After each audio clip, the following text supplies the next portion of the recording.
So we have a presentation for a proclamation for Marilyn E. Jones. I'll also be reading this on Saturday for Hatitude.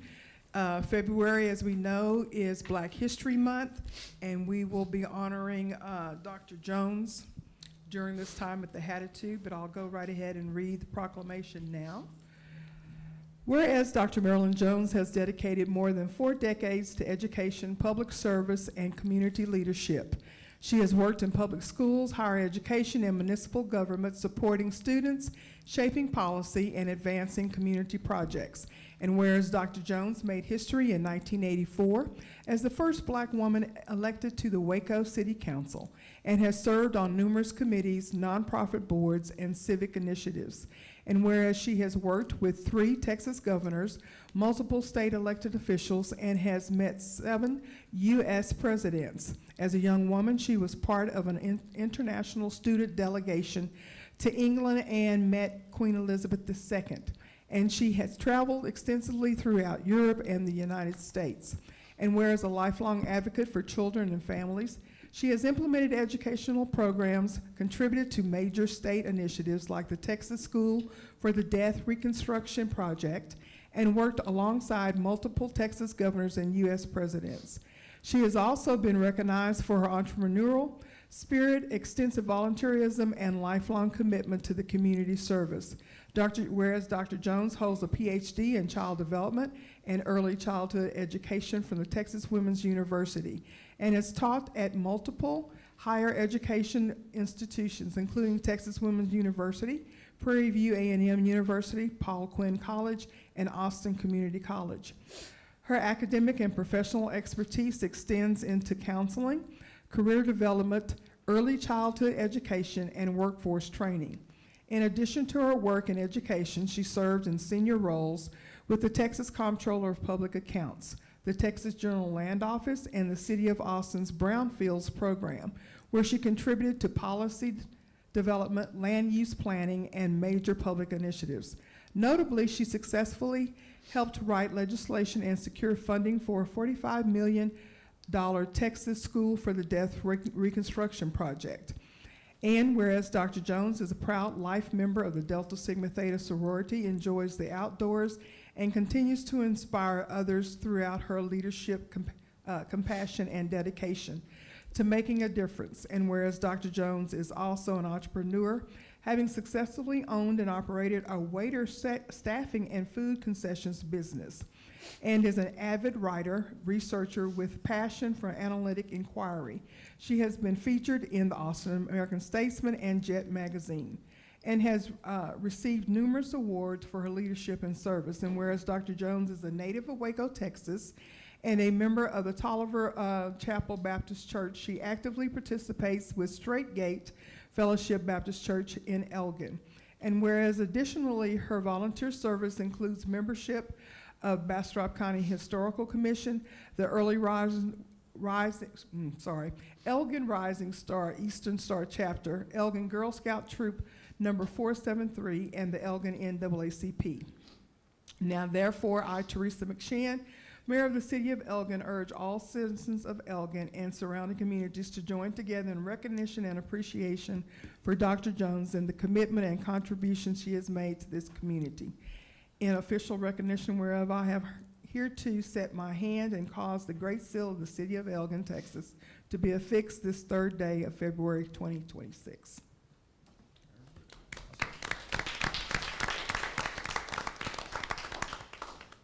And we'll be celebrating Hatitude at Firewild.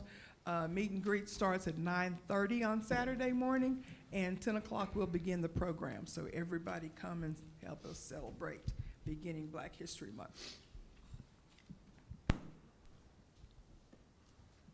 Okay, next we'll have a annual presentation by the Chamber of Commerce and Visitors Center to the City Council.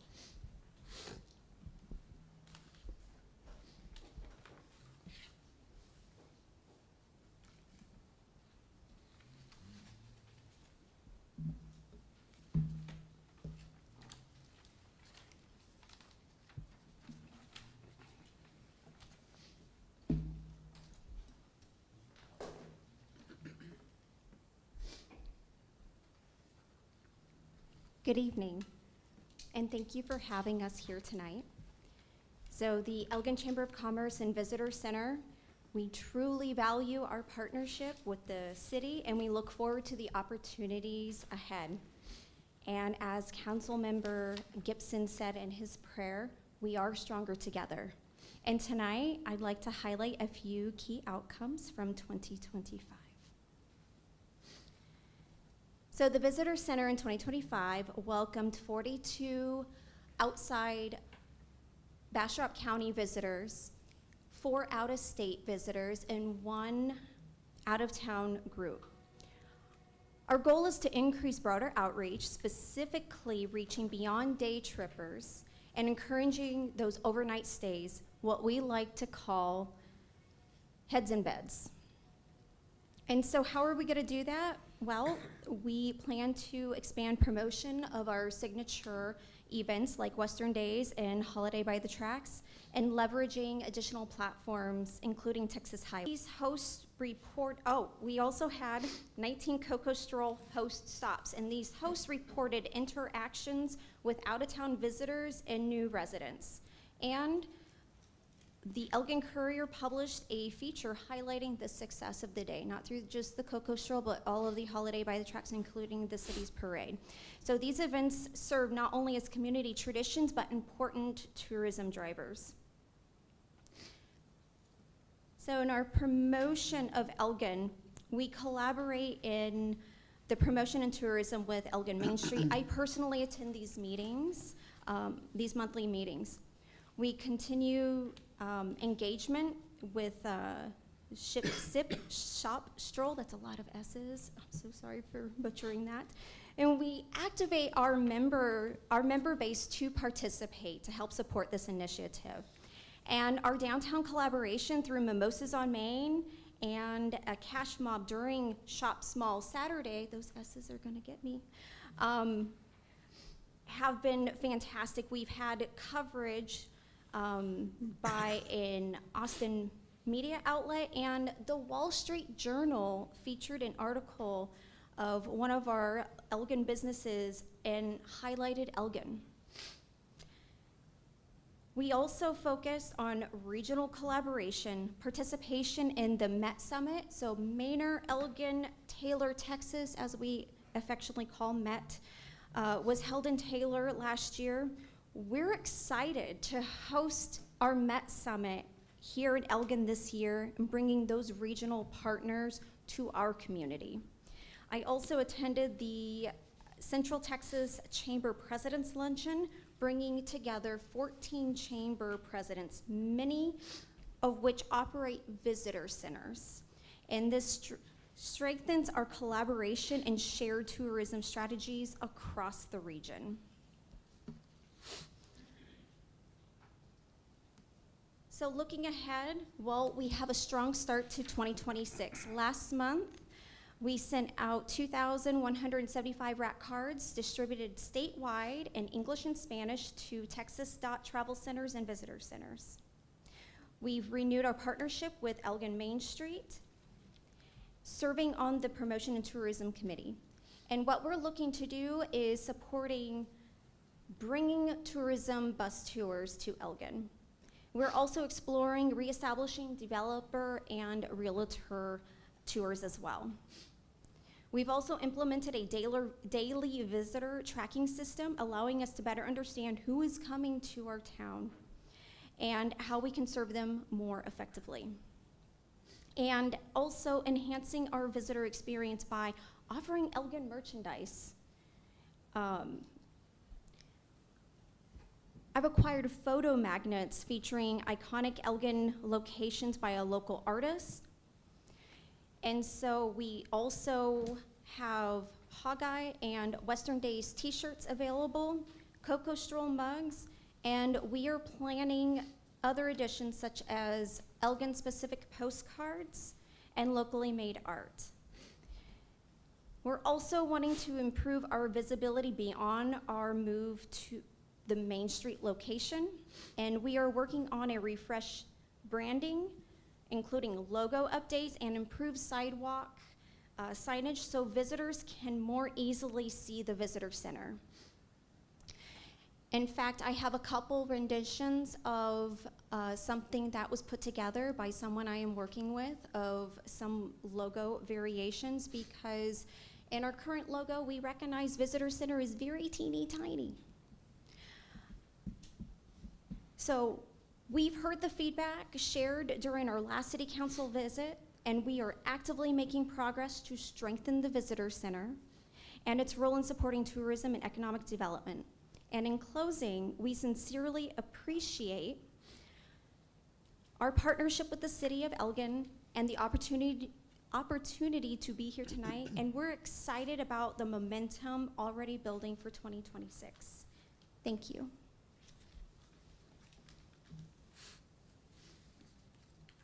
Thank you.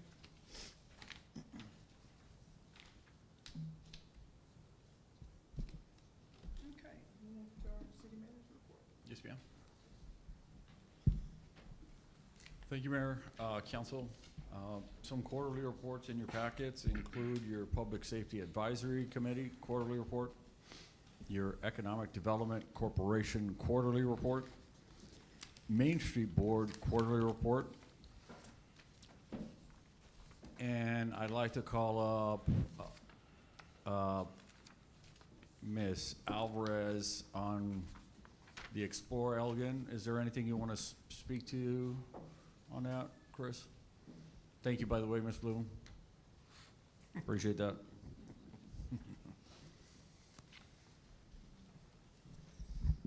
Hello, Mayor and Council. Christina Alvarez, Main Street Manager here. I have given you a handout that kind of explains the change we've made to Explore Arts and Culture. Instead of trying to have it in one weekend that usually falls on Mother's Day or graduation weekend, we have decided to celebrate our culture all year long. So you will see at the bottom, there's a website where you can see the entire schedule. And we've already had our first winner for our photo contest. So every month, you did not win, sir, sorry. But every month there's a winner. We'll have a post, and under that post, we ask you to put, this month is love. What do you love about Elgin? And so everyone will post in that, their photos in the comments, and whoever gets the most likes the winner, and we're giving a $25 downtown gift card every month. So we're trying to get people out. We'll still do some of the events we did in May for Preservation Month. We'll do farm tours, but now we've spread it out, and you can see the schedule online to see how we've broken it out. But already we've gotten a lot of positive response. So any questions, comments, concerns? I have a question based on the presentation we just had. How does Explore Elgin and the chamber, I think their visitor center reinvigoration, how do you guys overlap? Well, Western Days, of course, there's fun in the sun and sunny days and Western Days. But we're working closely with Heather. We just purchased the American Bus Association membership. Main Street just purchased that. And so we're working together to try to get those tours to come through town. And so that will be something that's a part that will fall into different things. But we're looking at any opportunity that we can work with the chamber to pull them in and kind of collaborate a little bit more. And so we're excited, so post your pictures. Thanks, y'all. Thank you, Christina. So, next item. Oh, yeah, this is discussion possible action on establishment of dates in June or July 2026 for a strategic planning session after the May 2nd, 2026 elections in order to reserve dates with facilitator and venue. After I went through the process of seeking out facilitator, venue is not so hard of a thing, but facilitator, I could quickly gravitate to SGR, the easy thing to do. But as I discussed with people in the city management world and some people I trust a lot, they're telling me that that rush job is not going to get you what you deserve to get. So they said it usually takes at least a couple months because there's also the background that needs to be done by your facilitator, and a lot of thought needs to go into that. So all I'm asking you, and I think some had even mentioned to do it after the election, just logistically, it ends up being that the suggested time frame puts us already out that way. So I'm asking for you guys to consider that, because it's gonna take us at least that much time to get a good facilitator within a range that we can afford to make this a true planning session that's gonna get us something good. Now, I will say too, working off of all the good stuff that was already built, and so we're gonna build upon what was already done, right? So, having said that, I just need a little bit more time to make sure that we're gonna be doing this correctly, with the right team in place, because, I just don't think just going out and getting an SGR again is, in my own estimation, is the right choice right now. It may be the easy thing, but I don't think it's the right thing for us. I think let's do this right and take it a little bit slower to get this right. And I'll come back at you if we can do that. That's all I'm saying. So I think we're trying to have a deadline. I would still, and I got a spreadsheet on everybody's comments that you provided me. Thank you for the ones that you provided me comments on. So I got a feel as to what part of the weeks is good. So that's down. But now I can actually actively work with individuals, facilitators, and firms who do this kind of work to say, if it were to be June, July, what would you anticipate it looking like? And I can work with that. Right now, I'm talking to people, and I've talked to them before, and yeah, they say, I can get it done, but it might not be the product you want. And they'll honestly tell me, I'd rather not put something out and have this come out not the way you want. So, having said that, that's all I'm asking. I don't necessarily need a vote, Mayor. I just want to tell everybody that I know that was the anticipated timeline with the February. I just want to get it in front of you as soon as possible. And it's probably going to end up, because we need about 3 months here. That's going to end up after the mechanics of the election. If that's all right with this council. That works for me. Yeah. Unless there's a, you know, yeah, any other need, I can run it faster. You got it. Okay, Mayor, next item. So this item requires no action. And if we could put this on the screen, it's really just a report on something that is coming before you in, I believe, next month. Yeah, so it's in your copies, by the way. And that's the background, but generally speaking, this is as simple as it is. We have some general obligation bonds that were issued 10 years ago. And when those were issued, there are callable dates, usually set in timelines of 10 years, 20 years, where you can call on them if there are favorable interest rates to refund them. It's like a house loan, where you can actually, a 30-year note that's fixed, but they put in there after 15 years, you could refund it if it's favorable for you or not. So now we're at that 10-year mark. Rates are favorable now. And so we're going to try to eke in there. And for those bonds, there are possible savings this is bond counsel guiding us through this process to be able to refund these savings, and they call them net present values because we have to work with what we know today, right? So interest rates that we're looking at today, but locking in rates that we have today and rolling those out would be an estimated between $50,000 and $60,000 savings a year on those same bonds. I mean, we can do nothing and not say $50,000 or to $60,000 for our community, citizens, taxpayers, which equals to about $500,000 to $600,000 at the end of the day for our community. Now, when you go to the timeline, which is the next slide, I'm sorry. This is actually a slide of a very complex, smart thing that I don't want to even attempt to try to explain. Those are the people that your bond counsel will explain. The big thing in there, what you'll see is the yellow lines where that MPV savings, that net present value, That was last week. So as you use the calculations of interest with those bonds, if it were to be done with today's present values, the value coming back to the cities or the savings would be $590,186, right?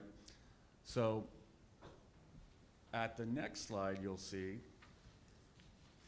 and that's small, I apologize for that. But in your packet, you'll see a schedule of the way this rolls out. And what ends up happening is this is done by your bond counsel, and there's a team, as when you sell bonds, they come with your bond counsel, your advisors, and the whole package, right? This is something that they do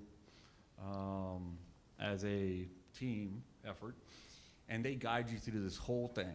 So it's hands off, they take you through the process, they tell you when things need to go, what things go to council at what point, and it's laid out. So we work our way backwards and come forward. So the sale date, or what actually happens is, I believe it's April, if I can read all the way down there, it's gonna be April.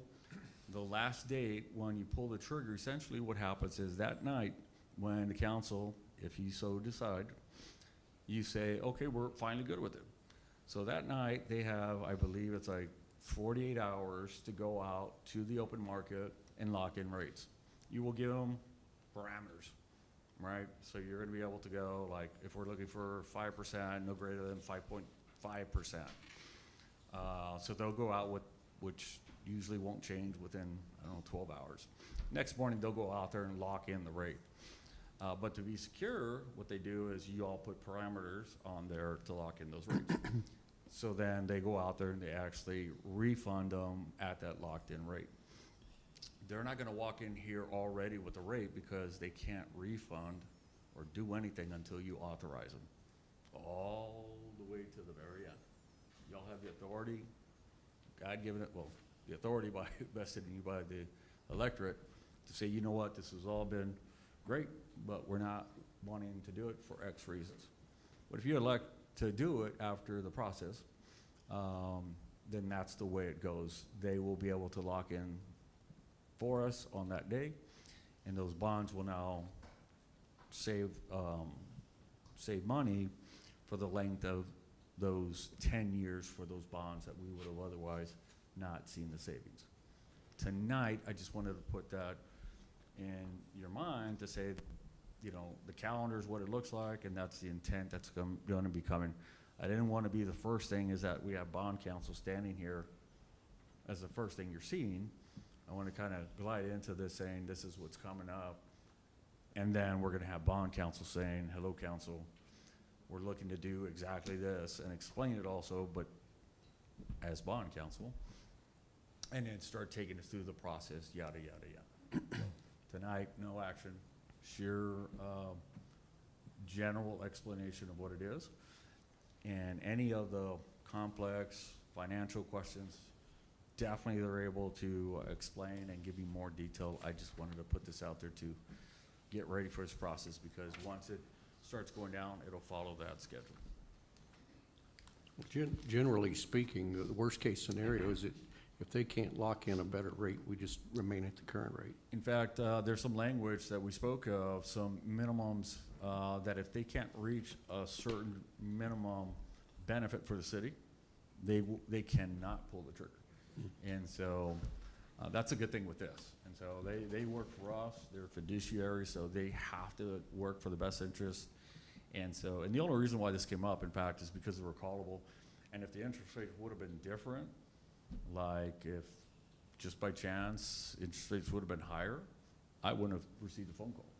But it was, hey guys, they're callable, and plus there were lower interest rates, and then hey, we think there's gonna be another 25 basis points coming, and sure enough, 25 basis points. So like, it just went from 500,000 to 549, 548, and then 2 weeks later, it's like, oh, we're up to about 600,000. So this could change even as we go, depending on interest rates.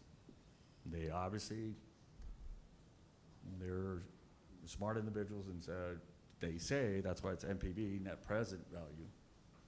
So that's today's picture. And they update me every week on this, but that's a general idea of what this what it's gonna be, and they'll give you those numbers as they come. But they're very good at what they do, and I assume it's gonna be pretty close to this. But I can always hope and that it's better. But if any, if we can save a penny, I'm gonna try to save us a penny in every way possible. So I just wanted to give the council this information. So, is this this is bond defeasance? That's a term I'm familiar with my employer. So this Is one, it similar to that?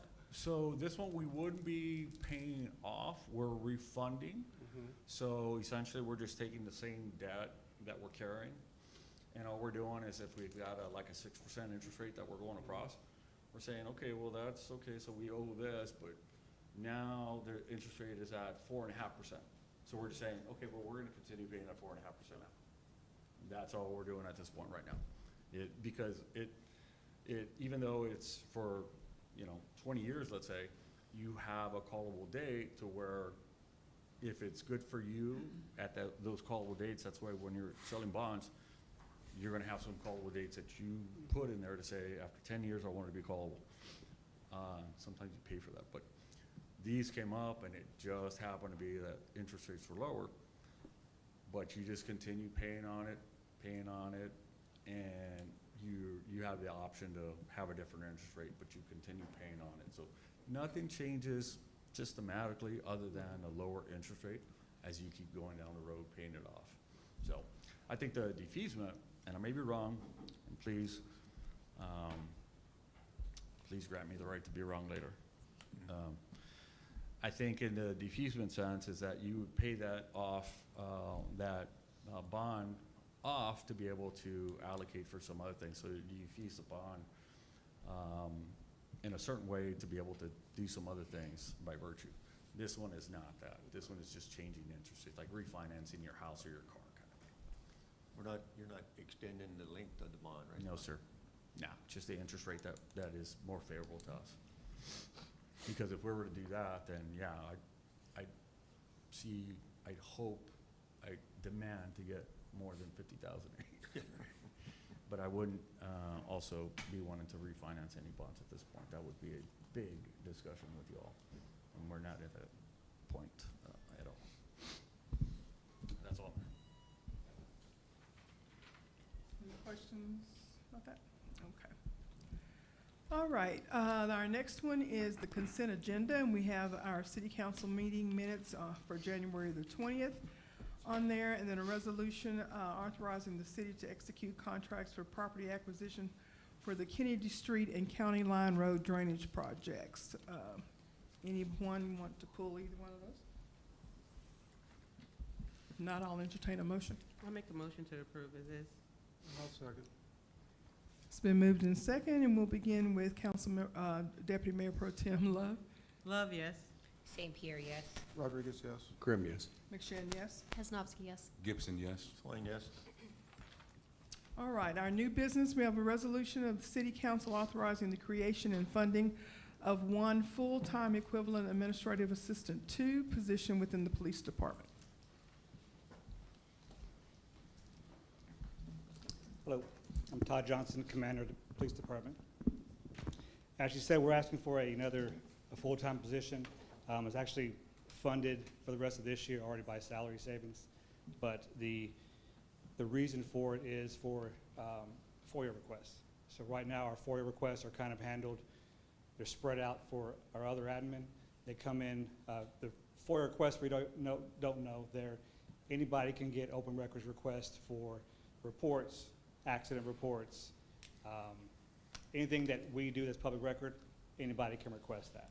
So some things are as simple as a written accident report, which takes 30 minutes to load up. Where the time links comes in is videos. So body cam video, dash cam video. If somebody gets a simple accident report, the attorney wants it for their client, we have to send every minute of every video that had to do with that accident. But you have to watch it and redact any kind of personal information, conversations that happened on the video. So somebody has to sit there and watch. If it's 2 hours of video, They have to watch 2 hours of video to redact anything that's not allowed to be released. So some of these, over the years, we've been able to kind of spread up the duties of just as they come in, we'll get them out. Over the years, they've been doubled. From 23 to 24, they went up 50%. Then they went up another 29%. Our monthly average is 111 that are coming into us. If you do the math, there's not that many days in a month. Some of these take 2 or 3 days just to do one open records request. If you have one accident where you have basic 2 officer response, that's 2 body cams, 2 dash cams, that's 4 videos of an hour, hour and a half, that has to be sat there, redacted, gone through, along with all the documentation that's sent out. The issue with these are there's federally mandated deadlines. You have 10 days from the time they request these to get all the information requested back to them. So that's what we're trying to meet, because then the city's liable if we don't meet those deadlines.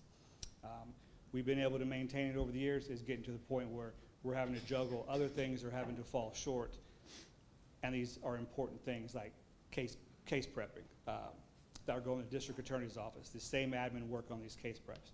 So these victims are waiting for their cases to get to the prosecutor's office to start the prosecution work on them until we send them. So unfortunately, there's no mandate on that. So there is a mandate on for us. So we have to, if we have to choose between one or the other, we have to do the mandated ones. So that's why we're asking for this one, so we can stay above the curve and respond to all the requests that are coming in. And just to confirm, like this, the request that you're putting in is already funded in this year's EPD budget?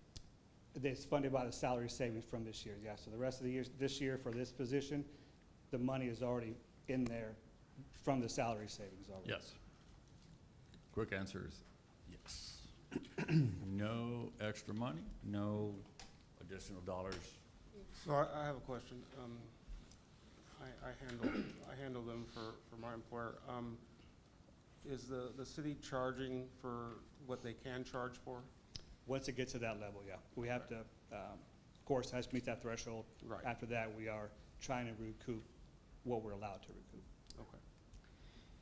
And I will say this, I mean, on EPD's behalf, to try to eke every second out of whoever this will be, they've also agreed to have this individual sit at the front counter with the computer facing, obviously, out, inwardly, not to the public, to be able to assist anybody that's coming in while still trying to redact video, like do multiple things if they have to. I mean, that's not the optimal way to do things, but got to multitask. But I'm a little biased also in open records. I do have a family member that does that every day, and so I know how that goes. But I also know I want to make it is very loud and clear, and staff knows that we don't do new positions during the year. That doesn't come, period. It has to be exceptional. It has to be at a level that I'm willing to stick my neck out before 9 individuals, because I got almost 9 calls. Commander, thank you, Chief. But I know the value of what this is bringing. This is a commitment we have with our community, and I respect that we got to get this out by mandate or otherwise. And what troubles me is the response to everything else. So Open Records has a privilege that they have a mandate, and the other stuff does not. So that's what worries me too. So you are one of the few exceptions, but that's why I let this crawl on the agenda, and then I made sure it was covered within their own budget too, and that's why it's before you today. Okay, any questions? I'll make the motion to approve. I'll second. Okay, it's been moved by Rodriguez and second by Deputy Mayor Pro Tem Love, and we'll begin with Councilmember Rodriguez. Rodriguez, yes. Krim, yes. McShane, yes. Kesnowski, yes. Gibson, yes. Swain, yes. Love, yes. St. Pierre, yes. All right, motion carries. We're going to jump to number 3. It's an ordinance of the City of Elgin calling for its general election on May 2nd, 2026 for the purpose of electing certain city officials, designating election precincts and polling places, providing for early voting on election day voting, providing for performance of required administrative duties, making provisions for the conduct of such election, certifying provision and required accessible voting systems in each polling place, and provides for other matters relating to such city election. Peyton, You got the microphone. you can use your mic from there.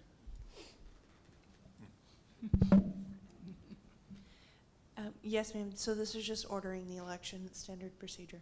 Do it every year. Do it every year. Do it every year.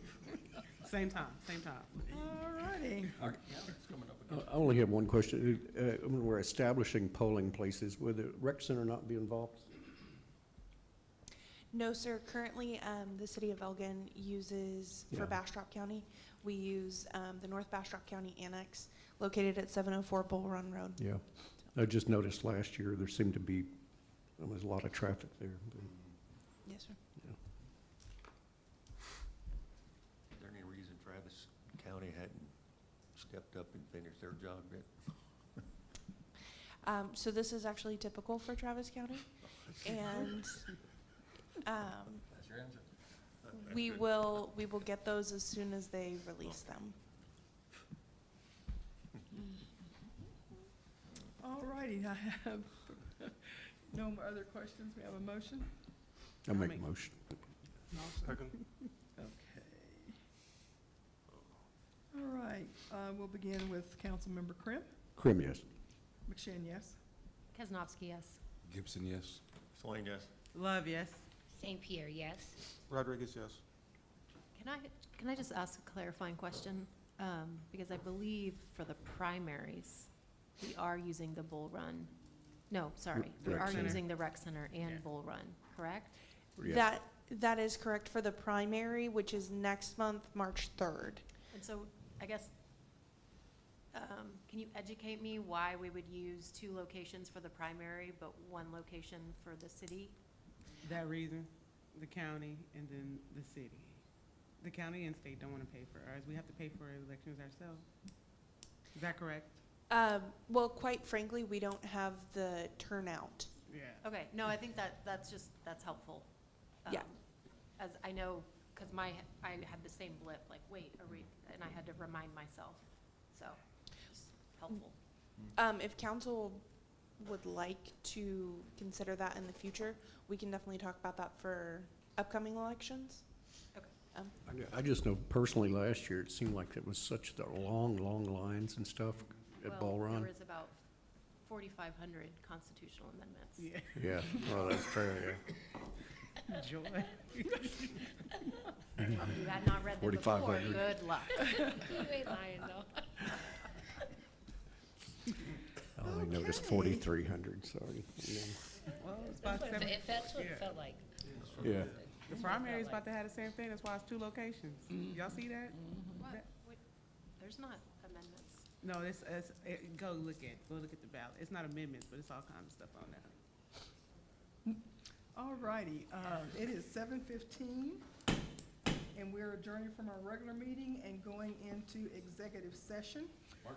The city council may announce that we will adjourn the public meeting, and that's what I'm doing. The city council will convene an executive session pursuant to Texas Government Code Section 551.071 with consultation with the attorney to seek legal advice from the city. Mayor, did you call agenda item 2? And I'm about to say that one too, Okay. yes. Can I read it just the way it is in here? Yes, you can introduce it and then. Okay, and we will be talking about the resolution for the city council of the city of Elgin, Texas, authorizing the city manager to enter into an agreement with the Emergency Services District Number 3 for emergency medical services for Travis County residents for the city of Elgin, Texas. And while that's not under the agenda on executive session, it's my understanding the council would like, that Mayor, you would like to take this into an executive session to discuss with the city attorney, is that correct? Yes,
weren't participating, they were just having. It is 8:17, and we are reconvening our regular city council meeting.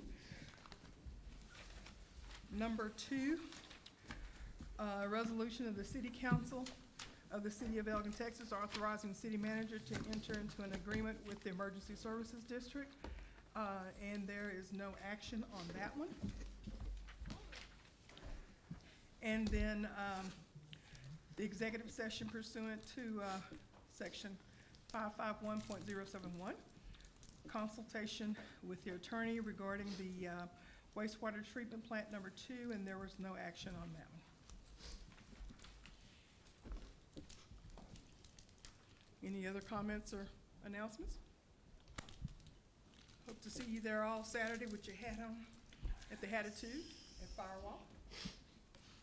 And it is 8:18, and we are adjourned.